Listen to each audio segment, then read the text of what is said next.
একদিন এক জঙ্গলে এক বাঘের স্ত্রী হঠাৎ অসুস্থ হয়ে মারা যায়। মারা যাওয়ার আগে সে বলেছিল, আমার দুটো ছানা রইলো, এদের তুমি দেখে রেখো, আর পারলে একটা বিয়ে করো, না হলে এই ছানা দুটোকে না খেয়েই মারা যাবে। বিয়ে তো একটা করতেই হবে, তবে কোনো বাঘিনী মেয়ে আর না, কোনো মানুষের মেয়ে পেলে তবেই বিয়ে করব, কারণ শুনেছি তারা খুব ভালো রান্না পারে। এরপর বাঘ মেয়ে খুঁজতে গ্রামের দিকে গেল। সে গ্রামে ঢুকতেই দেখতে পেল একটা ছেলে আর একটা মেয়ে দাঁড়িয়ে আছে। বাঘ তাদের সামনে এসে গর্জন শুরু করলো। এই যে ছেলে, তুই বাড়ি যা, আর এই যে মেয়ে, কোনো কথা না বলে আমার সাথে সাথে আয়। বাঘের কথা মতো ছেলেটি সেখান থেকে বাড়ি চলে গেল। তারপর বাঘ মেয়েটিকে নিয়ে সেখান থেকে জঙ্গলের দিকে চলে গেল। এদিকে ছেলেটি বাড়িতে এসে সমস্ত কথা তার বাবা মাকে খুলে বলল।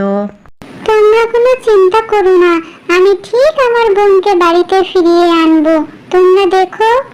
এদিকে বাঘ মেয়েটিকে নিয়ে জঙ্গলের মধ্যে সেই গুহায় চলে এলো। কই রে বাচ্চারা, কই গেলি? এই যে দেখ কাকে নিয়ে এসেছি, এটাই হলো তোদের নতুন মা। এ আমাদের নতুন মা? লেজ নাই, দাঁত নাই, গায়ে কোনো দাগ নাই, ও আমাদের মা হবে কেন? হ্যাঁ, ওটাকে মেরে দাও, আমরা আরামসে খাই। খবরদার, এমন কথা বললে তোদের ছিঁড়ে টুকরো টুকরো করে দিব।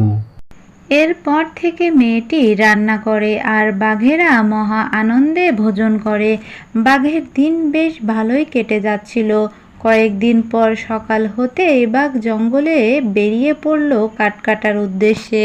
ঠিক সেই সময়ই মেয়েটির ভাই সেখানে উপস্থিত হলো। ভাই, তুই এখানে? বাঘ তোকে দেখলে মেরে ফেলবে, তুই চলে যা ভাই। না বোন, তোকে এখান থেকে আমি না নিয়ে যাব না। শোন, একটা কথা বলি, তুই এই পাথরের আড়ালে লুকিয়ে পড়। এক্ষুনি কিন্তু বাঘের আসার সময় হয়ে গেছে। ঠিক আছে, আমি লুকিয়ে পড়ছি। কিছুক্ষণ পর বাঘ এসে ওই গুহায় উপস্থিত হলো। এর মধ্যে থেকে একটি বাচ্চা বলতে শুরু করলো, বাবা গো বাবা, তোর শালা ওই পাথরের আড়ালে লুকিয়ে আছে রে, তুলে দে না রে বাবা, খাই। আজ বাঘ খুবই চটে ছিল, তাই তার বাচ্চার কথা তেমন বুঝতে পারল না। শান্তভাবে যদি বাঘ বাচ্চার কথা ভাবতো বা বুঝতে পারতো, তাহলে বুঝেই যেত যে মেয়েটির ভাই ওই পাথরের আড়ালে লুকিয়ে আছে।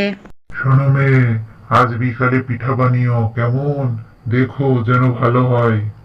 এরপর বাঘ গুহা থেকে বেরিয়ে গেল। মেয়েটির ভাই তখনই পাথরের আড়াল থেকে বেরিয়ে আসে। তারপর মেয়েটি উনুন ধরিয়ে পাতিল চাপিয়ে দিল। এরপর তেল বসিয়ে দিল গরম করতে। শুন বাচ্চারা, এই কড়াইয়ে ঠান্ডা জল রাখছি, তোদের বাবা আসলে হাত মুখ ধুয়ে পিঠা খেতে বলিস, কেমন? চল ভাই পালাই। বাবা বাবা, এই কড়াইতে ঠান্ডা জল আছে, মুখ ধুয়ে নাও, পিঠা খাবো। তোদের মা কোথায়? মা কাঠ আনতে গেছে, এক্ষুনি চলে আসবে। আচ্ছা ঠিক আছে। বাঘ জানতো না যে ওই কড়াইতে গরম তেল রাখা আছে। বাচ্চাদের কথা মতো বাঘ গেল মুখ ধোবার জন্য।